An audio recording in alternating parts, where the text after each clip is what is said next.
जैसे ही कैमरा बंद होता है, राहुल, आयुष और सिया डर के मारे सुन्न खड़े रह जाते हैं।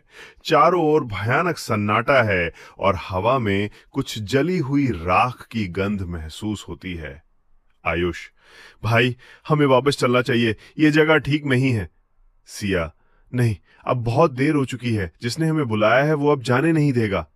राहुल चुपचाप अपने कैमरे की रिकॉर्डिंग चेक करता है। स्क्रीन पर पुजारिन का वही चेहरा फ्रीज हो चुका है, पर कुछ अजीब है। उसके माथे पर एक निशान है, एक त्रिकोण के अंदर के लिखा हुआ। राहुल, ये वही निशान है जो मेरे दादा की डायरी में था। सिया, क्या मतलब? राहुल बैग से एक पुरानी किताब निकालता है। उसके दादा एक तांत्रिक शोधकर्ता थे जिन्होंने कृष्ण केतु संप्रदाय पर रिसर्च की थी।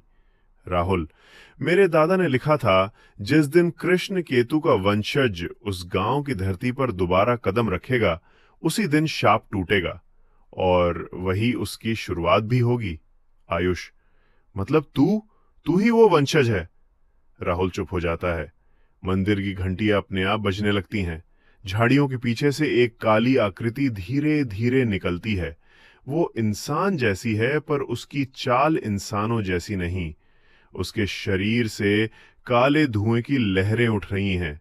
उसकी पीठ से दो और हाथ निकले हुए हैं। सिया, ये कृष्ण केतु है। आकृति बोलती है। आवाज में 100 से भी ज्यादा लोगों की गूंज है। स्वागत है वंशज, तुझे यहां लाने में हमें 2 युग लगे। अब तेरी आत्मा भी हमारी होगी।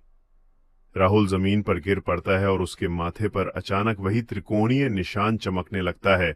उसे दिखाई देने लगती हैं कुछ पुरानी झलकियां, मंदिर की बलि, पुजारिन की चीख और एक बच्चा जो मंदिर में छिपा हुआ था।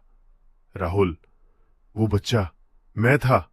तभी जोरदार बिजली गिरती है और मंदिर की जमीन फट जाती है। एक गुप्त तहखाना खुलता है। सिया, हमें अंदर जाना होगा, वही है कृष्ण केतु के अंत का रहस्य। मंदिर की जमीन फटने के बाद जो गहरी दरार खुली थी वो धीरे धीरे एक सीढ़ियों वाले अंधेरे रास्ते में बदल जाती है। राहुल, सिया और आयुष उस दरार के पास खड़े हैं।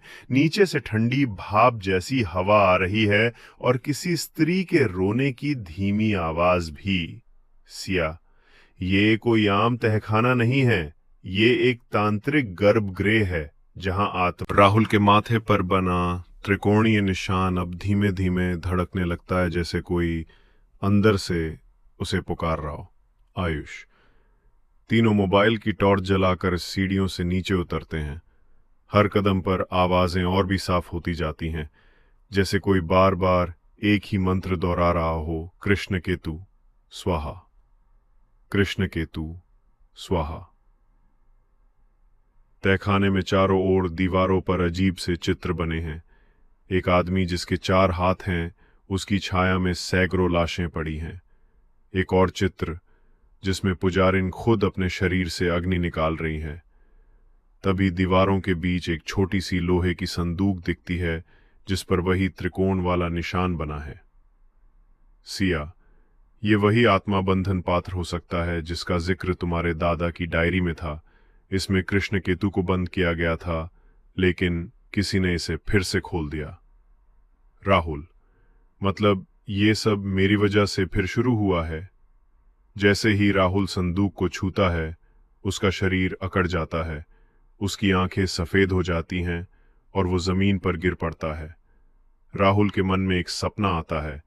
उसमें वो देखता है एक औरत, वही पुजारिन, खून से लथपथ खड़ी है और कह रही है, तू ही आखिरी कड़ी है वंश की, तुझसे ही मोक्ष मिलेगा, पर बलिदान देना होगा। किसका बलिदान? राहुल पूछता है। पुजारिन, या तो खुद का या अपनों का। कृष्ण केतु को वापस बांधना है तो तुझे सब कुछ खोना होगा, वास्तविकता में। राहुल चीखते हुए होश में आता है। तभी तहखाने की दूसरी दीवार टूटती है और अंदर से वही आकृति, कृष्ण केतु की आत्मा, बाहर निकल आती है। आत्मा, तेरे शरीर से ही मेरा नया जन्म होगा। तू सिर्फ माध्यम है और अब समय आ गया है। सिया, राहुल, ध्यान दो, जो चाबी तुम्हारे दादा ने छोड़ी थी वही इसे रोक सकती है। तुम्हारे खून से बंद होगा ये चक्र। राहुल समझ चुका था उसे कुछ त्याग करना होगा। वो अपना हाथ काटकर उस त्रिकोणीय संदूक पर रखता है। सिंदूर की तरह उसका खून फैलता है। मंदिर कांपता है। अंत में सिर्फ एक जोरदार चीख सुनाई देती है, फिर सब कुछ शांत। अगली सुबह पुलिस को मंदिर के खंडहर में सिर्फ एक कैमरा मिलता है। उसमें आखिरी फ्रेम फ्रीज है, राहुल की मुस्कुराती तस्वीर।